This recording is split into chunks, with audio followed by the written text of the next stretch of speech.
18 Maori farming enterprises have joined forces to produce and market meat and wool. Working together as a group gives greater economies of scale, buying and selling power, the ability to experiment with new fodder species and work together to improve productivity along the value chain. I'm the chairman of the Pakeroa Farms Limited, which is a group of farms under the mantle of Te Runanga Nui o Ngāti Porou. All the shareholders are Ngāti Porou. That's 80,000 of us living in all parts of the world.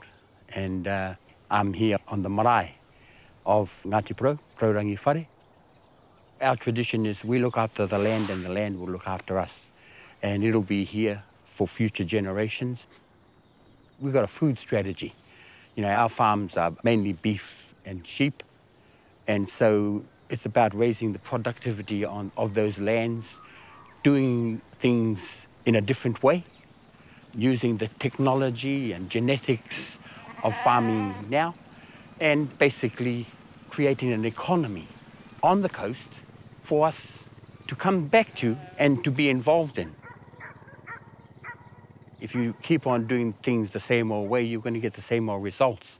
So we're actually looking at raising the productivity on our lands and bringing in different ways of doing things to provide that added value, really.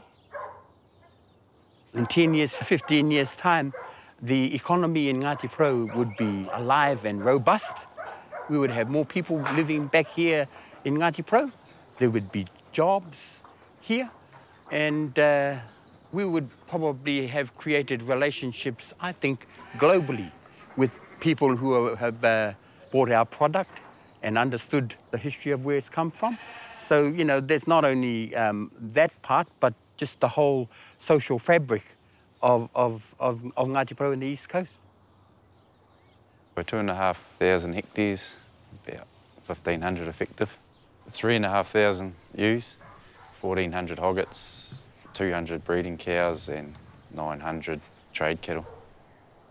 There's me, a full-time shepherd and a full-time fencer, and we just get casuals in when we need them. Feeding ewes and lambs at first, and then weaning lambs go straight on to Lucerne.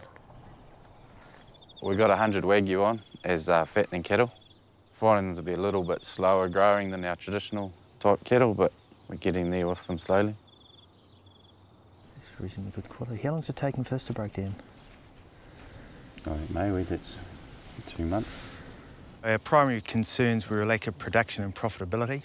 So we needed to think about what the opportunity was with the resource we had, and what we identified was a summer dry environment that had trouble feeding livestock through critical periods of the year. So when we thought about what the opportunities were, we identified a range of dryland species, including lucerne, plantains and other clovers that might be suitable. So we've steadily worked through a program of establishing lucerne, plantain and a range of clover crops on our better country. And that was really aimed at driving a high level of productivity and profitability from our best country. We then started to think about what the opportunities were in terms of improving the value of the produce we were creating. So that then led us to think about some of the challenges with the existing red meat sector in particular and wool, and how we might change our business model to achieve a greater share of the value chain and to be a supply chain to a much bigger business involving other farms, and how we might translate the opportunities into on-the-ground action. So we needed certainty of supply firstly, so that led us or reinforced the need to have crops like lucerne and the plantains and clovers. We needed to be able to create a contiguous supply chain that was aligned with customer needs. So we then thought about how we had to align our breeding and our finishing properties together, and how they needed to work to create value rather than create value by entering into confrontational trading arrangements with each other. And that started to work quite well. We then started to think about marketing our produce from here on the East Coast as a boutique product rather than perhaps the industrialised approach we've seen in the past. So that then led us into a discussion with some of the more innovative marketers, such as the First Light. So we've entered into the Wagyu producer group, and we're breeding and finishing within the group of farms we have involved in this particular program. We then identified some opportunities around wool and had a conversation with the people from Merino New Zealand, taking into account what they did with the likes of Icebreaker and the merino wool industry. So that excited us, and we continue to work and co-create those market channels with them and to capture more value. We're currently working with about 18 other organisations. Some organisations are working with us in terms of the forage species, some in terms of the Wagyu program, some in terms of what we're doing with Merino New Zealand. I thought we were going to have a mutiny with the farm staff when we started talking merino, but again, if there are opportunities out there to sell meat for a higher value, why wouldn't we think about how we can change our farm system to meet those needs?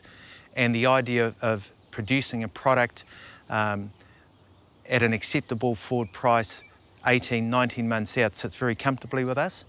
As Maori landowners, we can't realise the capital gain in the land assets, so we have to drive the yield side.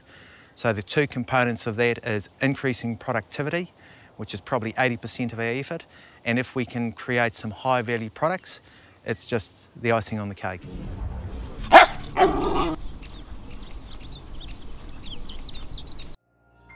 This program was made with funding from New Zealand On Air.